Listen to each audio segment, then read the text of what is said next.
Hello everyone, it's match day once again. Welcome along to Newcastle Fans TV.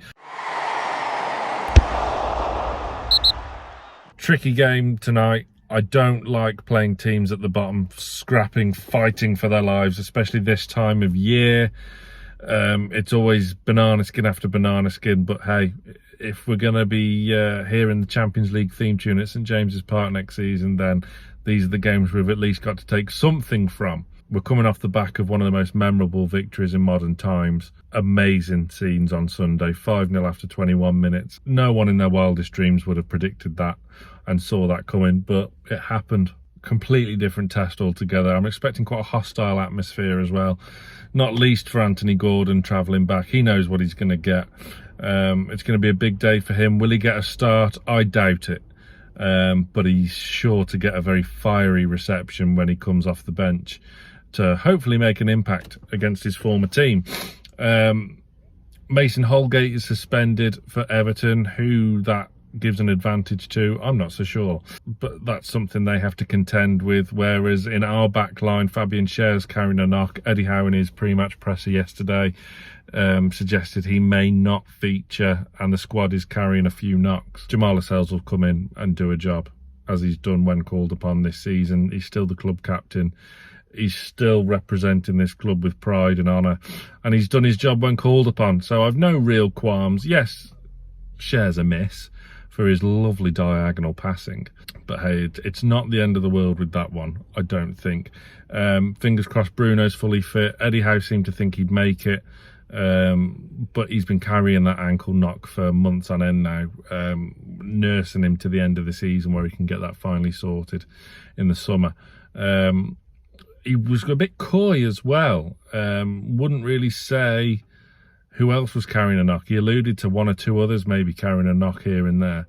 So it'll be interesting to see the starting 11 with games, with what 3 games in 7 days this week. It's always there's always going to be speculation around whether he's going to make a change to the starting 11 or not to freshen things up. On paper, these next 2 games should be 6 points, but as I say, playing teams down at the bottom, we saw Southampton last week get a fantastic point at Arsenal. Should have got all 3.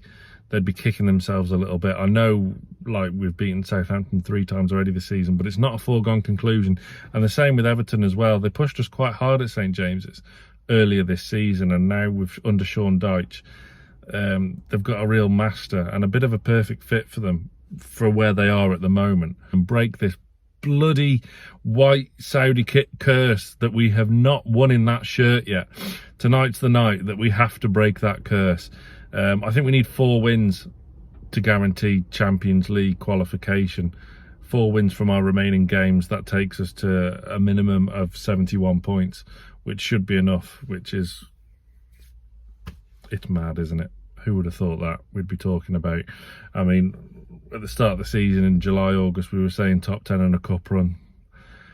It's safe to say we've had that this season, and we'll be playing some form of European football next season. I think we can now all agree.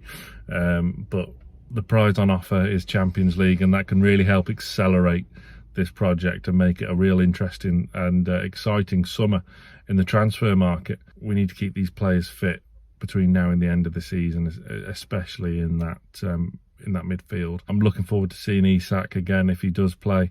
If he doesn't and Wilson gets the nod, fair enough, because that's what happened the other week against West Ham, and he didn't do too badly, did he? He was okay. Yeah, we're nearly there. So, as I say, 4 more wins, and I think we'll be hearing the Champions League football, the Champions League music at St James's Park next season, which is amazing. I'm meeting Mr. Lawler there, so you've got myself and Lee for the post-match stuff tonight. Lee's doing his vlog as always. I'll do the instant match reaction, maybe with Lee, depending on how things go, and then we'll both be back for the last word later on tonight. So we'll hopefully see a few of you there. Fingers crossed for 3 points, and stay tuned to Newcastle Fans TV.